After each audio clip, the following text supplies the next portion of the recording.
And welcome to the second episode of A Strange New Pod, the Star Trek podcast that will eventually look at the upcoming Pike era series, Strange New Worlds. I say eventually because the series is set to sometime release next year in 2021. I'm your host this week, Erik Canaria, and joining me this week on this week's voyage is Julian Brown and our very own board queen of puns, Brittany Tomes. How's it going? Board queen. I've upgraded. Oh my god.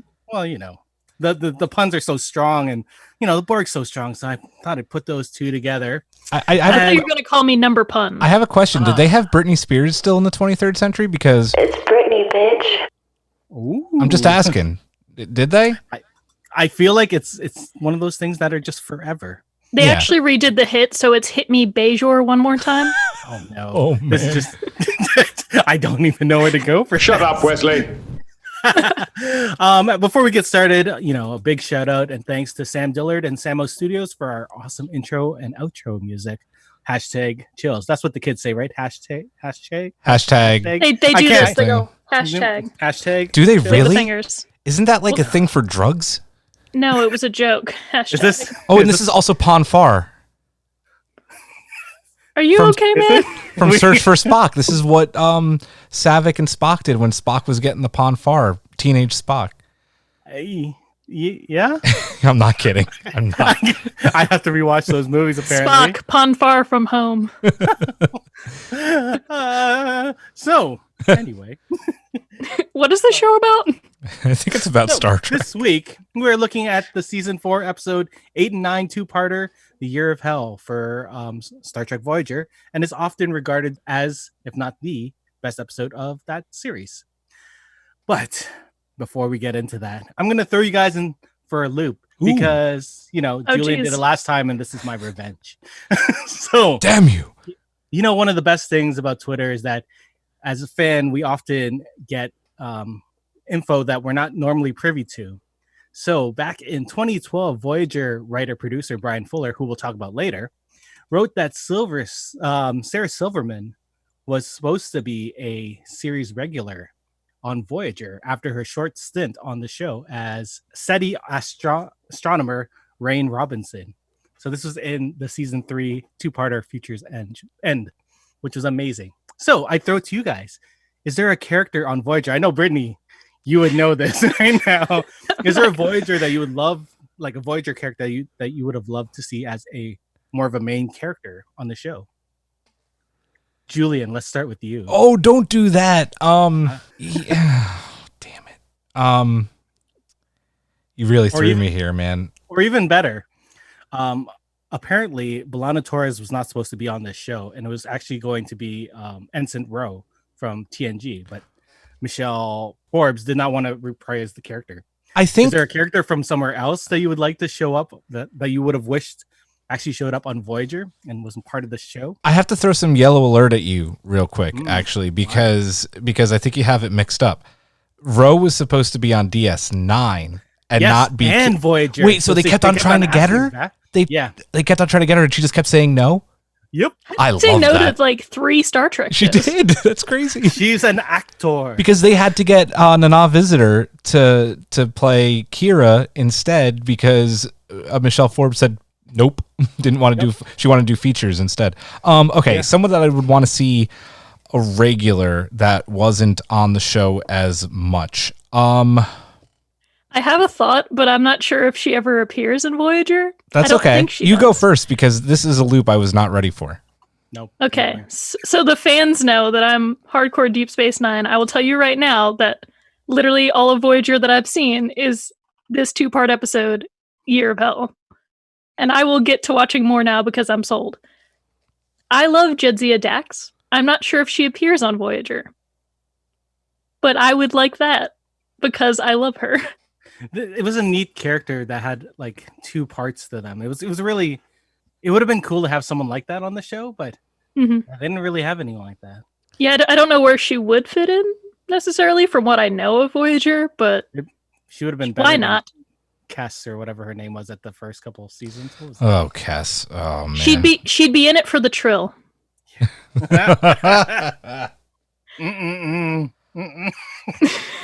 I love it. I'm gonna I'm gonna just give you a BS answer because I can't think of one. I would have liked to eventually see Harry Kim's lieutenant rank pips, but that never happened. They didn't really do anything with him. No. Lieutenant Kim. I'm making the joke and I'm throwing shade because Harry was always the forever ensign, never got promoted in the 7 years, even though he saved the ship like countless times. So many times. He's the one who made most of the technology that got them home faster. So. Yep. So, I guess Paris got most of the acclaim from that. Lieutenant Ragpips would have been nice. That's my crappy answer. And my revenge for you making me do this. Shame on you, sir. I was gonna do a different question, but I was like, this is much harder. I think He was like, let's call Brittany out. Yeah, no, it was more Julian. He's the bigger Star Trek fan on here. Here's somewhat of a real answer though. So they did a couple of episodes where, as I don't want to spoil too much for Brittany because it gets cool. Obviously, they make it back home. I think everybody knows that. I think even I knew that. Yeah, so no spoilers really there. I would have liked to see more of Earth and more Reg in it more as they got closer and closer to the finale. Troy shows up a lot because she's working with Reg and counseling him. And honestly, I think they should have done more with the couple of Federation arcs that they had because they come across a couple other Federation ships that get caught in the Delta Quadrant. So that could have been cool as well. So there's a lot. Voyager had so much, Mm-hmm. Yeah, I think for me personally, I think the only people that I would have loved to see more are probably the Borg kids that they picked up and just brought along with them because they had that 7 of 9 mother type character, but they didn't really showcase that on the show. It would have been nice to see that. It was Azan, Ikeb, Mizadi, and Rebby. I think it's Icheb, right? Not Ikeb. Ikeb? I think it's Icheb. Icheb. Do you call a group of Borg a smorgasbord? You're running out of these buttons, aren't you? So I'm here for one reason, and the people know. The people appreciate it. It's to say things that sound really smart, and then they're really bad puns. That's it. And I have to deal with it 2 days in a row.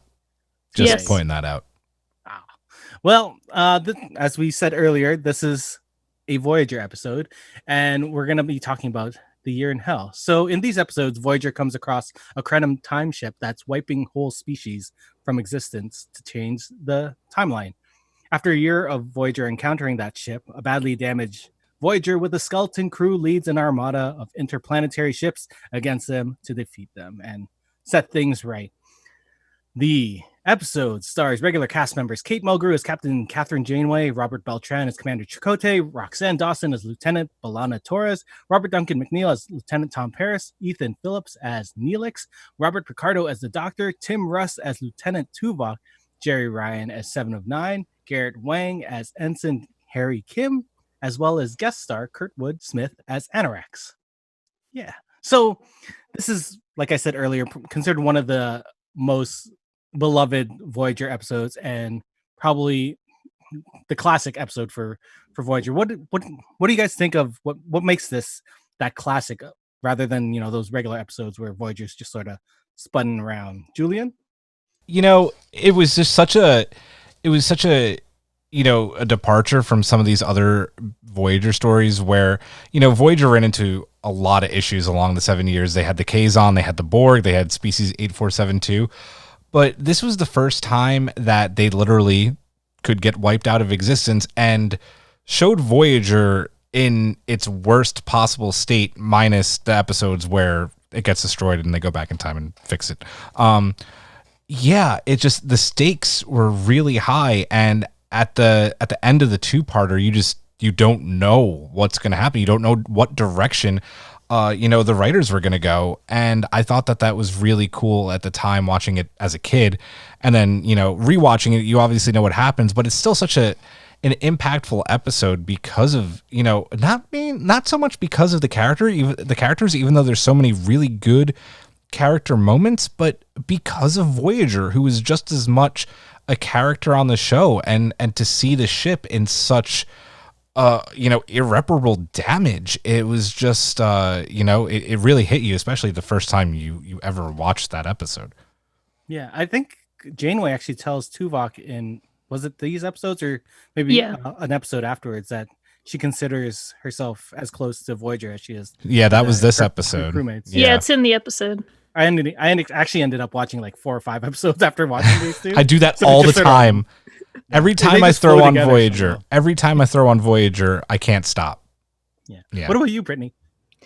I was gonna say that this is my first time watching any of Voyager and these episodes, and I teared up at that point when she was talking about how the ship was just as much like a member of her crew and her family as anything else.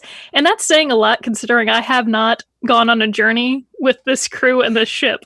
Mm-hmm. But I think it really, what makes it such a classic two-parter episode is, along with the stakes being so high, it really solidifies Janeway as like a serious captain, I think. Because I know a lot of fans like her as a captain. I knew a lot about her before having seen this show. But me watching this 2 episodes, like, you see her going through literally a year of hell. And she even says it multiple times. She's like, the things I've been through in the past few months, like, I understand where you're coming from as a doctor, but I'm doing what I have to do for my crew, for my ship, for any possible future.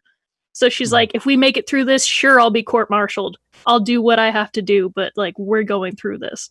And it was crazy just seeing her pick up like a piece of metal, and she was like, hey, just an FYI, I'm going to have some serious burns, but I got to do what's got to be done. And she just jumps into fire to go stop the problem on the ship. Like, it was amazing. And there were a lot of scenes also where, just looking not just at the character, but as her as an actor, I was like, wow, like the staging for the scene or the way that she does this like monologue or interacts with these people, like, it was just amazing sometimes. Because she's giving this, whole speech while she's trying to fix the ship and doing all these other things.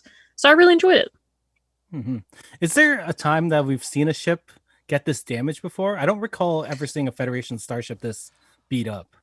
Maybe in TNG in yesterday's Enterprise. There's also near the end of DS9's run, or not the end of DS9's run, but when the Cardassians and the Dominion take DS9 back, and the Defiant has been in constant engagements and it's falling apart. And you see Worf in command of the Defiant, you see Jadzia in command of the Defiant, and it's getting pounded and pounded and pounded. Not even as bad as Voyager, but I mean, obviously the Enterprise D gets pretty rocked in Generations and destroyed. The original NCC 1701 gets beat up in Wrath of Khan and Search for Spock. But those ships at all of those points could have been repaired, whereas Voyager was a floating piece of metal at that point. Yeah. It was a torpedo. Yeah, exactly. Literally. She was like, we don't have any left. Engage. I was like, oh my God. Yeah, dude. Oh, it's amazing because just in that first episode, within the first 15-20 minutes, we see like a whole deck explode, and you don't really see that, and it was incredible. And the fact that the doctor had to close the hatch just to save everyone else, heartbreaking, especially for a character that had been growing throughout the series, starting off as a program and to this doctor that he was then. The holodecks closing off decks. This was very reminiscent of, and I don't know how much Ron Moore had a hand in these episodes. I don't know if he did it all, honestly. But like, if you go back and watch some of Battlestar and the things that happened to the Galactica throughout that series, it's very reminiscent. Like, panels exploding, hatches needing to be closed to survive, and people unfortunately being sacrificed. And obviously we're going to get into much more of that later. But yeah, it was really impactful, and you're like, oh, this is not good. This might not end well for this crew. Yeah, it was crazy. Yeah. Well, I know Voyager and DS9 were on at the same time, so no doubt that Bryan Fuller was talking to him more the whole time. Plus, they're like some of the highest prolific writers from Star Trek. They definitely threw ideas off each other. Mm-hmm. So as I was saying, probably one of my favorite moments is when the doctor, closed off that hatch. Not my favorite absolute scene, but there are many in this. So was there anything that stood out in your minds that would top it, or at least a couple of scenes? Brittany? I think to go along with the sheer damage and like devastation and the hopelessness of what was happening, that final part where she goes to fly the ship into the core like that. You know how obviously in Star Trek they're like, oh, they have the screens in front of them. That's how they view like when communications come through and everything. Like she didn't even need a screen because literally there was a giant hole in the hull. And there was a shield barely just glitching, keeping it together. And I was like, that shot alone, her sitting alone in the chair, and then you see that like huge rip in the hole as she's like, this is it. Like, I'm just charging for it. Hopefully we can just reset all of time. Mm-hmm. I was like, wow.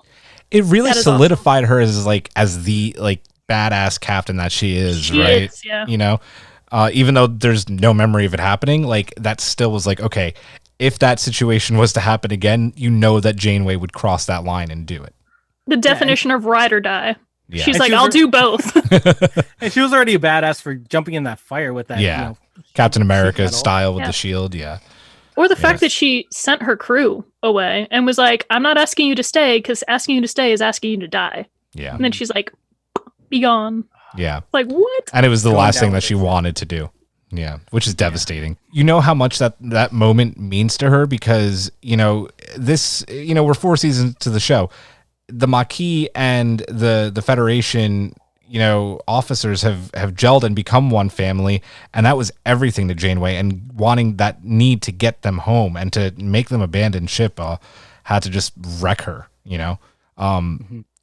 As far as my favorite moment, it had to be the Doctor and Janeway in the mess hall after she gets, you know, not resurrected, but revived with the hypospray. And he's like, I'm going to relieve you of your command. You are reckless. You're losing control. And she's like, I don't care. You will have to pick up a phaser and you will have to shoot me because I will die before giving up command of my ship. And so the Doctor was like, yeah, I'm going to note this in my log. He knows that he couldn't do it, but he had to say it, right? But it was those two don't have as many of those scenes throughout the series as I would have liked them to, because they're such, you know, both Robert Picardo and Kate Mulgrew are just such fantastic actors. And for them to share that, and, you know, and also one of the coldest things I think Janeway has ever said to anybody, you know, is I will shut down your program if you try to take control of my ship away from me. You know, in the heat of the moment that she meant that shit. Even though she said, I'm sorry, I didn't think before I spoke, she was thinking about it, you know? She did not apologize. No, she did. She did apologize. Well, but did she mean it? That's right. It was half-hearted, right? But that was like, you know what? That was a great moment because she kind of, I think, knows too that she's defeated or she's on the verge of defeat, but she still is like stead strong and just like, I'm going to make this one final last ditch suicide run. Be damned if I do, be damned if I don't. And I love that scene. Yeah, the crew is so good in this, like the regular crew. But my favorite scene, going off of Julian's, is actually another dialogue heavy scene, and it's played by Kurtwood Smith, who played Anorax, the villain of this two-parter. And he's talking to I can't remember. Chakotay, yes. And he's talking about why he's doing what he's doing and how he cut off a lock of his wife's hair. And it was so endearing that you understood why he had to do what he did to get his people back, even though he was the villain of the piece, right? He had to do what he did to save his people. And you know, you understand that because if you're in that situation, wouldn't you want to help your people? It just happened. And that made him the sort of villain that like created his own tragic backstory. So he knows that he caused his own misery, and that he thinks it's like some cruel joke of time / the universe itself to be like, no matter what he does, he's not getting his people back, or specifically that location where his wife is. So he's just like, it's a cruel joke. Like I do all these, you know, calculations all the time, and it doesn't matter how many more I do, I never get what I need. And I took it all for granted when my wife would come up to me and want to spend time with me. And I was like, just a few more calculations. Like, yeah. Dude. And, you know, sorry, Eric, go ahead. No. Oh, I was just going to say, and when you think of Kurtwood Smith, you think of, you know, Red from That 70s Show, and you think of him as a comedic actor, but his dramatic pacing in the show is just so good. Like when the hair disappears, when it breaks, the piece breaks, and it's just that look of defeat that he's like, it's not worth it anymore. This is gonna be the end. It's just those little moments, and you know a good actor when you just see those little things. You see it at Janeway in this episode. You see it with the Doctor. You see it with even Chakotay, not Paris, because Paris no. Yeah, no. I was gonna say I think we could all agree that Star Trek hasn't always had the best like 3-dimensional villains. They're kind of few and far between, but when they do have them, they're really good. And this was, no exception. He was fantastic. And Erik, I'm right there with you, man. Every moment that he had with Chakotay was very well. It was well staged. It was well acted. I love that.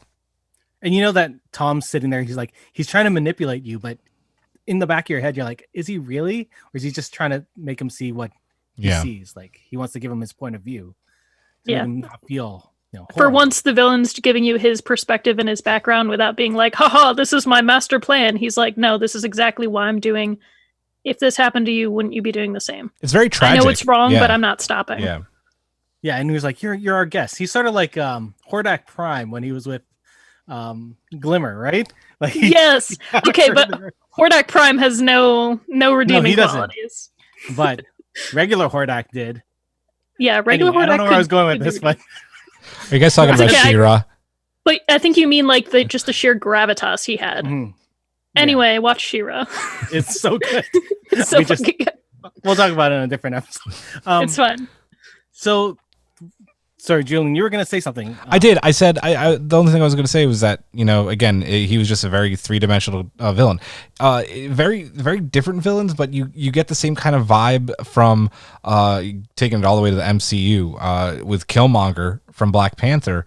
Like he is, like what he's talking about. You kind of agree with him a little bit, and not that you necessarily agree with what Anorax is doing, but you definitely sympathize with him. And it's, he's doing evil shit, but at the same time, he's like, oh man, like, yeah, I get where you're coming from. And I think that's why Chakotay kind of is like, let me try at least to help you. I thought it was amazing.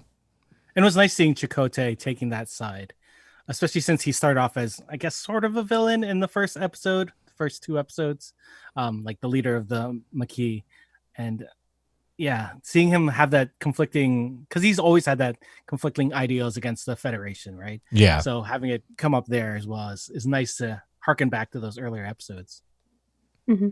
But I like that he still didn't compromise and like kind of like justify why he was doing what he was doing. Like Chakotay was like, the genocide is still wrong. Like it's still really wrong. Let me try and find a way for you to do this without killing people. He tried to bridge a gap and be like, how would we as the Federation solve this problem? And how can I do that with you?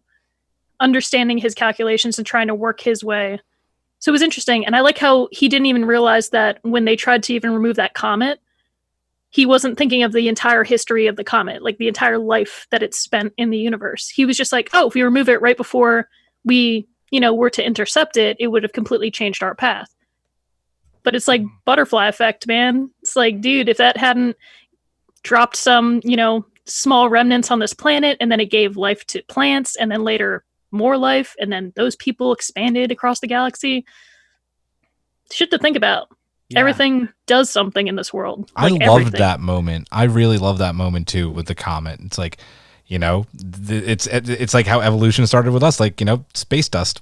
We're all just stardust. Oh, there it is. Little star stuff. You're welcome, Carl Sagan. I thought it was really cool. Like the butterfly effect is never really done well in TV. At least not that I've noticed. There's a couple shows. I guess 12 Monkeys sort of. Yeah, there's one film. Yeah, that was an Ashton Kutcher joke. I like that movie. We had 12 Monkeys. Oof, I love 12 Monkeys. But don't get me started. This definitely, for me, yesterday's Enterprise, or was that the last episode of Star Trek? No, that was All Good Things. All Good Things. Now that would be today's Enterprise. The future show we're going to talk about is tomorrow's Enterprise. Get off my bridge. Okay, bye. Even when they did the time travel and All Good Things, they sort of skirted around the time movement, right? But this episode definitely took it seriously and tried to make it more, I want to say, realistic. Yeah. Ramifications, and for every little move they did, even Anorak says so many times, like, how did we get that wrong? Our calculations were perfect. Obviously they weren't. You didn't calculate for something. You didn't calculate for Voyager. He didn't calculate for what you can expect. Yeah. That was the whole point. Yeah. It's like how people always like plan, and no matter how much like money you have or like things that you do, you can't plan for shit you don't foresee. Yeah. So recently, Bryan Fuller, who was he wore many hats on the show, as Julian wrote. He was the staff writer, story editor, and eventually co-producer on the show. And he has been outspoken about how they wanted Year of Hell to be a season-long arc. He was recently on Inglorious Treksperts podcast to celebrate Voyager's 25th anniversary. Julian, did you want to? I'm sorry, what? I said shout out. Yeah. Did you want to intro this section, Julian? Yeah. So, if you listen to this podcast, or if you're familiar with the website trekmovie.com, which is a really good website, that this has kind of been a subject. This isn't the first time we've heard about it, but it's kind of, there's been new light shed on the situation. Year of Hell was supposed to be, as Erik already said, a season-long arc. That was the original plan. They were writing it out. The idea was to see Voyager get its ass kicked every single episode, like we saw in just a condensed 2-part episode. And what was really exciting, if you hear Bryan Fuller talk about it, was the plan was not to focus on the same characters every week. So you're not seeing, Janeway and Chakotay and Tuvok in every scene. Some episodes would have, Janeway fighting the Anoraks, and others would focus on the crew that she eventually, puts in the escape pods to go find allies and supplies and maybe ways to repair Voyager.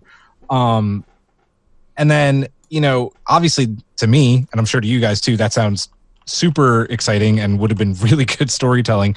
I think Trekkies would also agree with that. And the writers themselves were super stoked for the season-long arc as well. Unfortunately, there's a man named Rick Berman.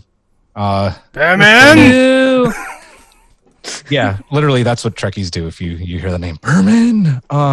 Rick He Berman. formed a dictatorship.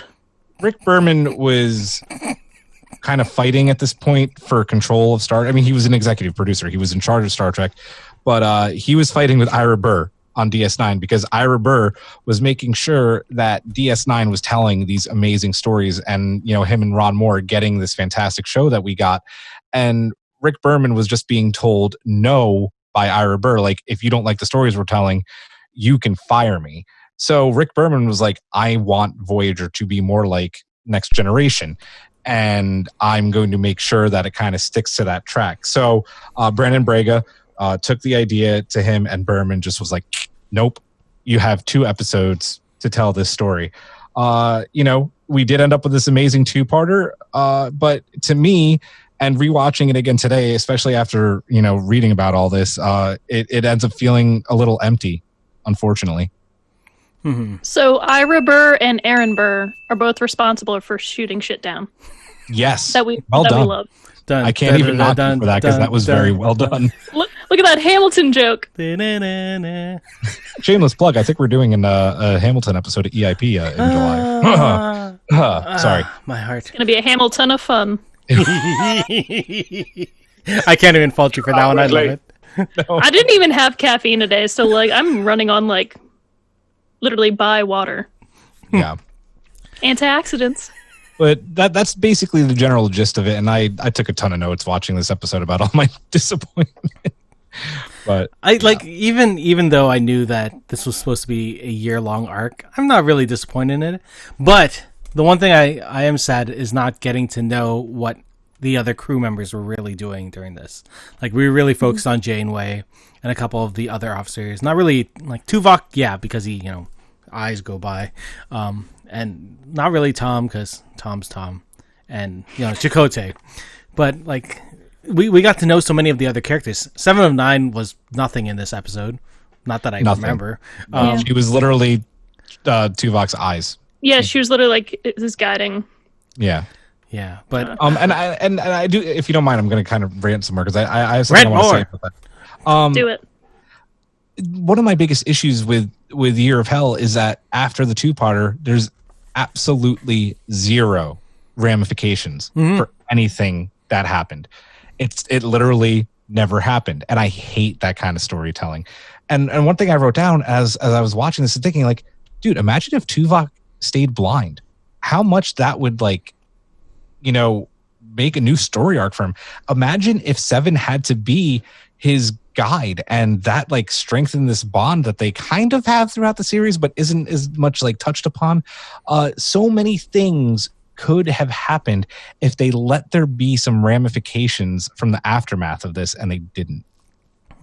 They actually blinded one of the main characters on Star Wars Rebels, and the ramifications from that was incredible because he grew stronger in the Force. His relationship with his Padawan grew, and like having Tuvok, like the one who was supposed to be the one who shut out all his feelings, and he was the full Vulcan that we never really got on any other show. Just imagine his character growth from that, because could you imagine someone who had to shutter everything? He would literally after. Yeah, he'd have to use his senses. Yeah, and feel, right? God, that scene with him shaving is so freaking emotional, you know, because everything about Vulcan is logic and control. And, you know, we maybe don't feel it, but him nicking himself shaving had to have been like, you know, if Vulcans could scream, that would be Tuvok screaming, you know? Yeah, because that's literally like him not being in complete control. There's actually an episode, I think 1 or 2 after this, where they're dealing with a society that holds in all their emotions and any dangerous thoughts. And Tuvok does a mind meld with someone who was on the black market that wanted these dangerous thoughts, and he wanted to show him how much these feelings that he had to suppress actually affects him and his people. And it's interesting to think about that now, just seeing how that whole year could have progressed for just that one character. Mm-hmm. Yeah, I definitely wish that it would have been a whole season, because I just watched those 2 episodes and I was like, wow, I see how they could have, because they do that thing at the bottom where they list what day it is. And the whole time, like, I know it's already called Year of Hell, so I'm waiting for it to reach like the full 365. I'm like, oh man, it's just getting worse. We still have 200 days left. Oh god, we have 50 days left. And I did feel like some of the characters didn't have too much growth, like you guys were pointing out. Really, like, the standout moments were like Kate Mulgrew and Kurtwood Smith, right? Yep. Kurtwood Smith. Okay. I wish if there would have been a season-long arc, like, he would have been in more episodes also, and he gave amazing performances in just these 2. His character, they could have gone even deeper with his whole, like, backstory, just the espionage on his ship, even if they kept the events exactly the same and just more spread out, I feel like it could have been really awesome. Well, you know how this episode opened with them doing the what did they call it? The incursions, not time incursions, some space-time incursion or something. Anyway, like some time travel incursion word, and how they opened with that. And imagine if you knew this was going to be a whole season of that, and that's how the season started. Like, that would have just been incredible, because that's like, boom, people have just been wiped out. We're doing a season about this. God damn. Yeah, and we see that Janeway starts off as her regular captain self, but by the end of the second episode, she's this sort of hardened captain, right? She's still herself, but there's something a little more rough because of, you know, that year of battles and constantly losing. I can just imagine her, like, slowly degrading as each episode goes on, and that would just be such a good exercise for an actor to go through. Like, yeah, and then maybe because we do see that tension between her and the Doctor, like, having that build over the time. Oh man, could you imagine? Yeah, it would have been great. I literally have the words written on my notes here. Janeway decaying could have been a great arc. Yeah, it would have been darker than Buffy season 6. Yeah. That's saying something. Oh yeah, okay. I do remember that season. Yeah. I'm trying to go through them by bad guys. So I was like, yes. You normally just remember, yes, that one. Did B'Elanna Torres do anything in this episode? I remember seeing her Not a twice. damn thing. She got injured in the turbo lift and had internal bleeding, and doctor was like, "Don't just deal with one patient, Tom. You gotta be emotionless when you're dealing with patients," and blah blah blah. And we talked about this not having any ramifications at the end of the at the end of the day, right? But if this is a whole season and we do end up seeing main characters die, and how that would affect the other crew members, just like this could have been one of those super classic episodes or seasons of Star Trek. It would have been remembered forever, I think. Even the fact that she picks up that pocket watch that Chakotay got her and wears it in the end. I don't even know much about those two characters, but that seemed very symbolic to me and important.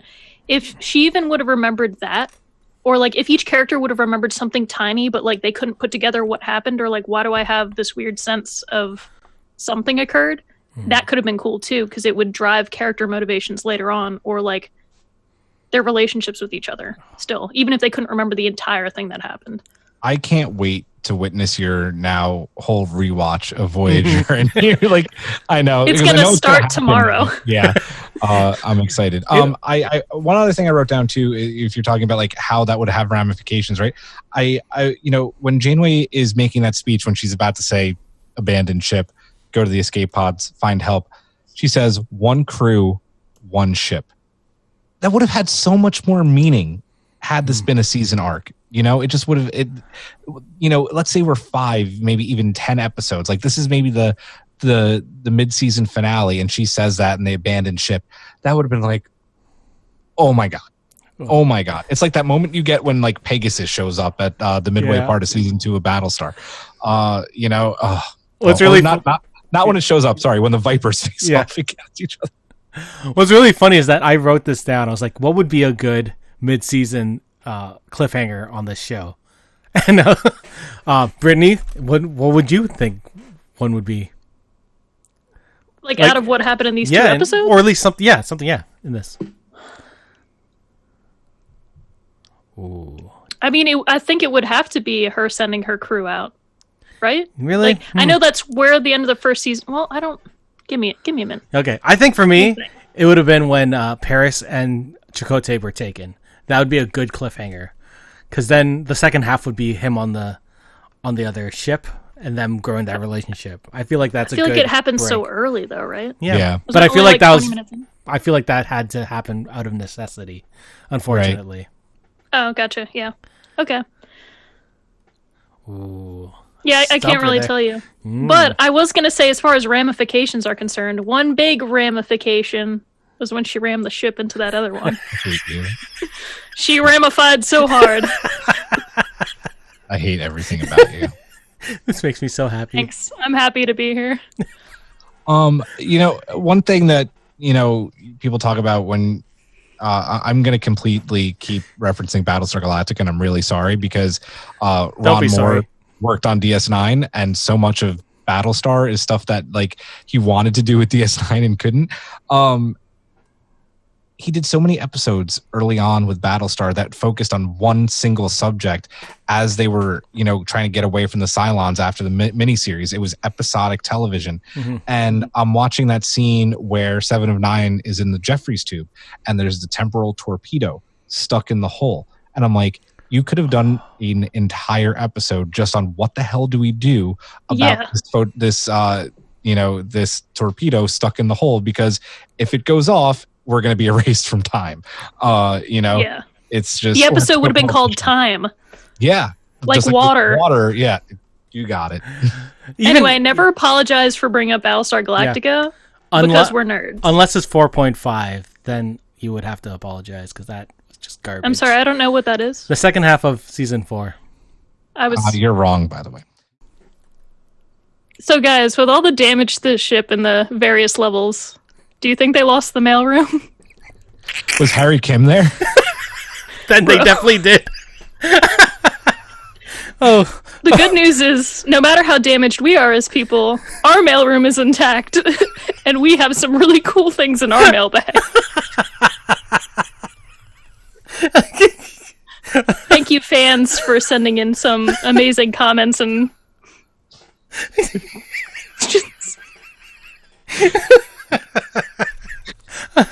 Do you want to go, Hawk? Sure. From Stu Farger.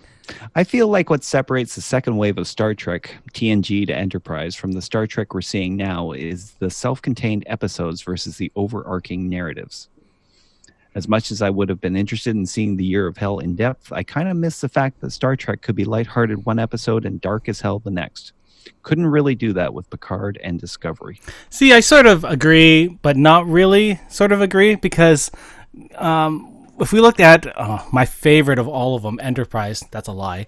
Enterprise had overarching storylines for their seasons, especially the Time War, right? But they were episodic in nature. Just there were certain aspects that would lend to the, to the main story.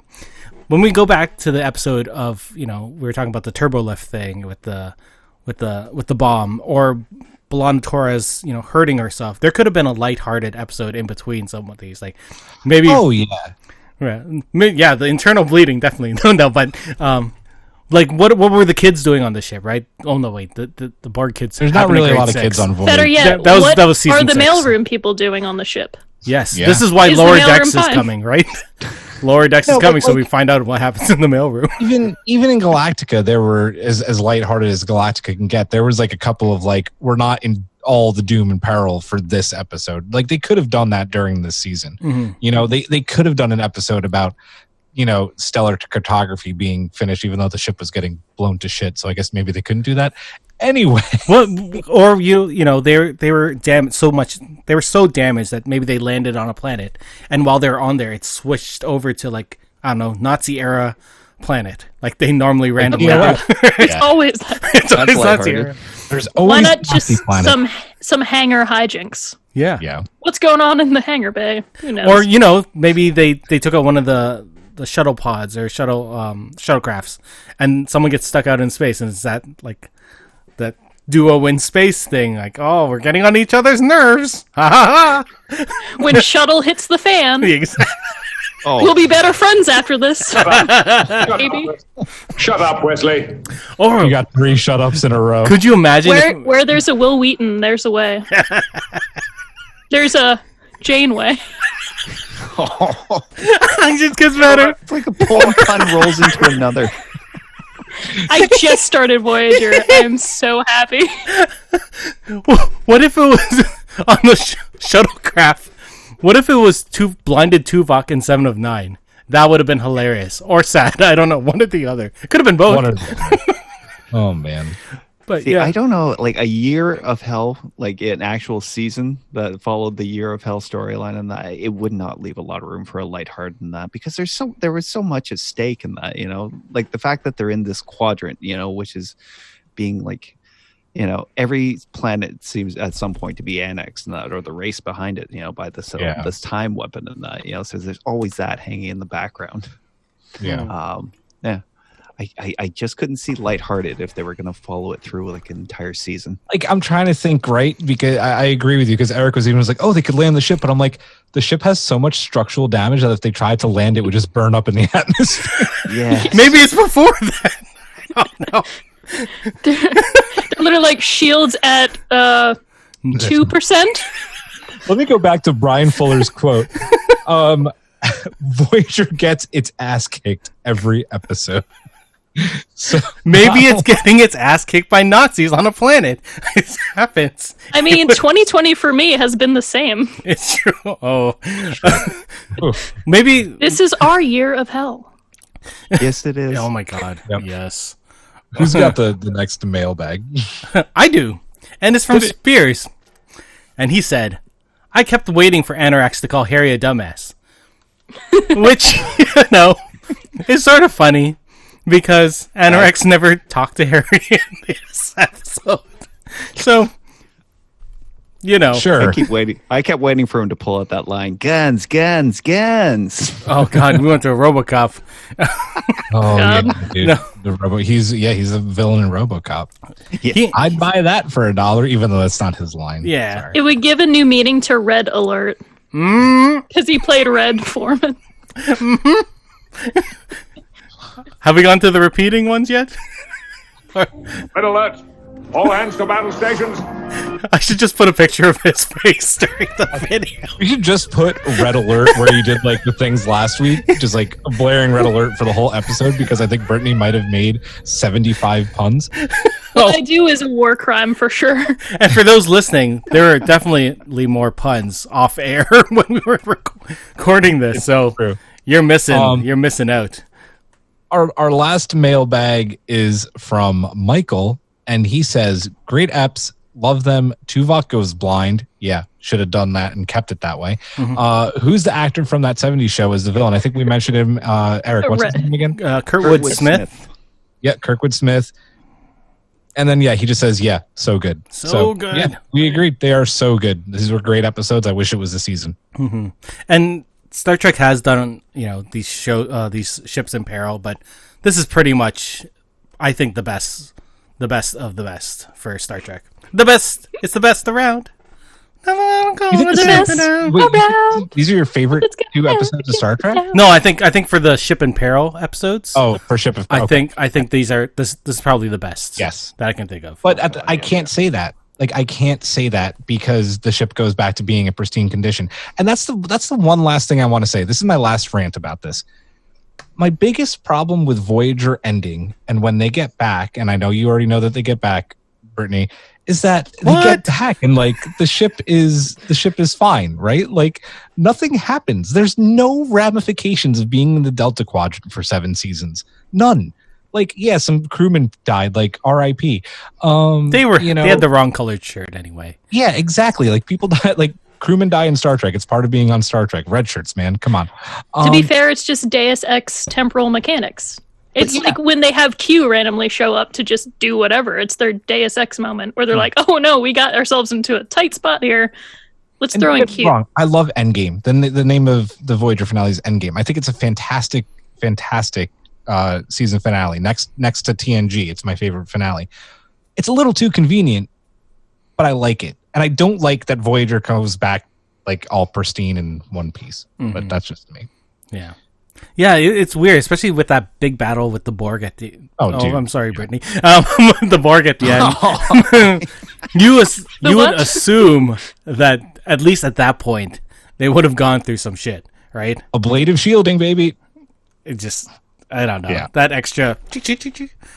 I loved it. It was so good. It was so cheesy. It was so Batmobile in the 1989. Oh my god. you have... I can't wait. It's so awesome. Yeah, I'm trying to think of my last thoughts about this, other than I really enjoyed it. I think a year would have been amazing. The full year. Could you? A season of hell. A season of hell. And that would have just been... It would have set the stone for future Star Trek. I feel like it would have been... maybe it wouldn't have been as dark as it is now, right? But like maybe it could have been in between the super serious part and the super lighthearted that old Star Trek was. So They did though, right? Yeah. Right, Eric, with Discovery? Like, Discovery kind of is. It's episodic television. It's the Klingon War. It's Michael Burnham's journey. So I think you do kind of end up getting it. I think it was Do you more... think they would have had a holodeck episode? Well, holodeck. Like as a filler? I mean, Brittany, just you wait. The holodeck is used in Voyager more than any other Star Trek series. But not as creepily as some of the TNG stuff. Ew, Geordi. Yeah, Geordi. Oh, God, Jordan. I don't know. Discovery sort of... it wasn't really episodic. I feel like most of it was based on the stuff that happened previous. Like, the thing I'm looking forward to Strange New Worlds is that not everything is going to necessarily be connected, but still be connected. I feel like it's going to feel like Enterprise. In a good way, though. Right? With Discovery and Picard, you always felt like there was a certain time frame they were moving through in that, and with that, that be that like day to day or in a week, and that, and in that way, it didn't feel episodic. It didn't feel like a certain amount of time had passed since we'd last seen these people, the way it would like when you were watching a TNG episode. Yeah. Interesting. I like when they read you the captain's log so you know exactly how many days it's been since the last episode. Exactly. Janeway didn't really do Captain's Log, did she? She occasionally did. She did some. She did some. But it wasn't She did it once in that 2-parter. Yeah, but if you were going through that, I feel like my journal would have been full too. I feel like that Titanic meme where she's like, "It's been 85 years," or whatever. I love that though when Tom's like, "I did this thing that the Titanic did," and Janeway's like, "Didn't the Titanic sink, dude?" He's like, "I've made improvements." Any final thoughts on this episode, Hawk, Brittany, before we go? For me, the big focus was Janeway, and that it really showed her like who she was. You know, like basically the Iron Lady. That she was someone who would break before she bent. Just throughout this whole thing, and that like there was points that I was like, just leave the ship, abandon, it's over. But she never would. Yeah. Yeah, she was a great captain. I still think that. If I could rename the show, it would still be Voyager, but instead of ER, it would be HER. Voyager. Because it's all about Janeway. I like it. Her. And I'm not even upset about that. No. Pretty good. I've had worse jokes about lesser things. In this episode alone. Yes, exactly. So before we we can go back. So before we Let's- go. Oh, sorry. No, I was just gonna say let's just go back and completely delete all this time. This episode never happened. Never happened. Let's a Incursion redo. incoming. God, someone take one for the team now. Oh my I figured God. it out at the end of the episode, guys. It was called a temporal incursion. Didn't we say that earlier though? No, we said incursion and we couldn't figure out the right word. Don't worry, my words are always wrong. But anyway, before we head off, I'm going to do a shout out to another podcast. It's Star Trek Discovery Pod. Their June 5th episode, they looked back at DS9's Far Beyond the Stars and how Black Lives Matter in the Star Trek universe. And it's such a wonderfully thought out episode. All the themes that they talk about, all the themes that are presented in this show matter so much, especially with what is going on in our world right now. And if you are a Star Trek fan and you don't believe that this equality and love for everyone should be there in our lives, then you are taking this fandom wrong. I don't want to call you out, but I sort of want to call you out right now. No, agreed. So definitely check them out. Their podcast is everywhere. They're on YouTube as well. I generally don't plug patrons for other podcasts, but if you want to join a patron for a podcast, join Star Trek Discovery Pod's Patreon because it's really good and you get some awesome bonus episodes. They've been doing Awesome Women of Star Trek. They've been doing they did a whole series on 7 of 9. They're fantastic. I love them. I'm one of their patrons. Think about supporting their show. They're fantastic over there. And if you want to support us, next week we're having our Cage Watch Along episode. We actually have our own Discord, so you can actually hop on there and join in on the fun as we watch it and talk about the things that are happening. Maybe there will be puns in either audio or text form. Depends on what Brittany wants. They're gonna be there because I'm hosting, so God help you all. Oh yeah, did we talk about our giveaways yet? All right. Not on this episode yet. Well, you should shout it out. Well, I'll do the one and Brittany could do hers. So we will, during our watch along, be giving away a copy of Star Trek Short Treks, as well as A copy of, which isn't near me though, the first issue of DS9 comic book. Yeah. That's Cisco's on the front. He's doing a power pose. Everybody else is in the back. It's awesome. And it's old Cisco, right? Not before he got the facial hair and all the fun. all the fun. It's like episode 1 Cisco. That fourth pip, goddammit. So many people in Star Trek get better when they get their facial hair. Riker and his funny, the Klingons funny in disco. Exactly. Spock and disco. So many examples. Anyway, for A Strange New Pod, I'm Erik. Thank you, Julian, Brittany, and Hawk for coming on and talking about Voyager. You can get a hold of us in email. We're also on Facebook and Twitter. Thank you for listening and have a good one. Goodbye. Bye.